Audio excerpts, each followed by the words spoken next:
So we have 6 units in the course. The first unit is investigating the crime scene, where we have a simulated dead body that's laying on the floor and the students start asking questions. The main point of it is for them to start understanding why we're using science to answer the questions and how we use science to answer these questions.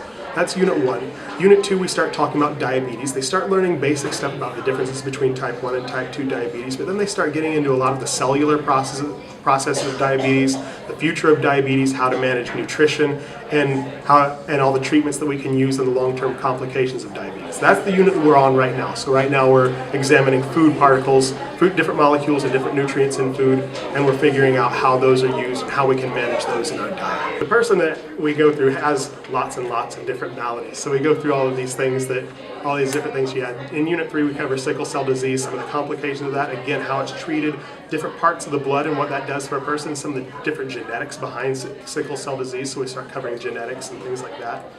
Unit 4, we start covering infectious disease, which the kids really like, how diseases spread from person to person, what that means for people, what that means for a population and a society as a whole. For Unit 5, we start tying all the things together. In Unit 6, they end up figuring out how Anna Garcia, which is the name of our dead person, they figure out exactly how they died. And the cool thing about that is it varies every different class. So one class will learn that she died a certain way, while another class will learn a different way.